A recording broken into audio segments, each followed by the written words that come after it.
Hi daddy 31 32 33. ఏమిటమ్మా నిన్ను గంతులు వేయొద్దన్నానా? గంతులు వేస్తే ఏం డాడీ? వెయ్యొద్దన్నాను అంతే. నా మాట వినాలి. సరే డాడీ, ఇక్కడ నుంచి ఆడను. మమ్మీ డాడీ వచ్చారు, మమ్మీ డాడీ వచ్చారు. ఈ పెన్ను నాకు ఇవ్వు డాడీ. అలాగే. వచ్చావా నాన్న? ముఖం చూడు ఎలా అగ్గి కొట్టుకుపోయిందో. పొద్దున్న నుంచి సాయంత్రం దాకా ఒకటే చాకరీ అయ్యి.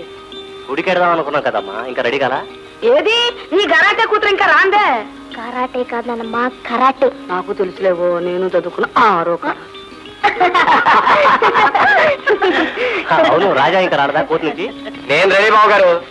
నాకు కరాటేలు లేవు కదా. బుద్ధిమంతులుగా కోర్టు నుంచి సరాసరి ఇంటికే వచ్చేసా. మీరు రెడీ అవ్వండి, ఈ లోపు సునీత వచ్చేసి. అలాగే రా.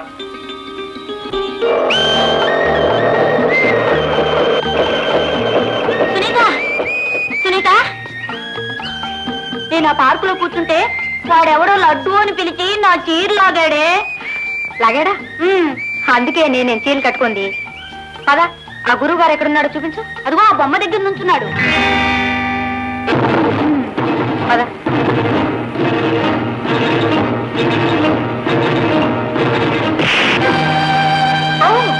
సారీ.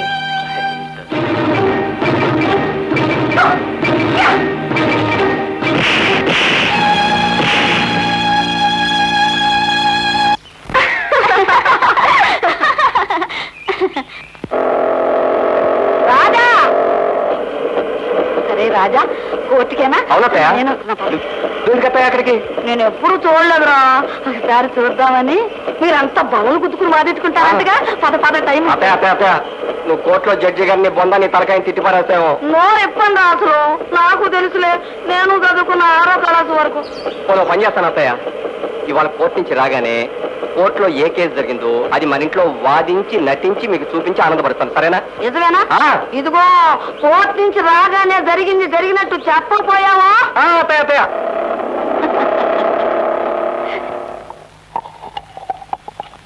అత్తయ్య ఒకసారిలా వస్తారా?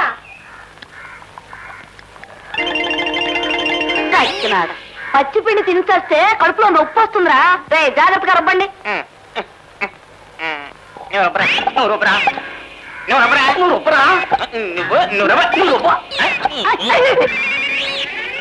అత్తయ్య ఇవాళ కోర్టులో గమ్మత్తైన కేసు ఒకటి జరిగింది.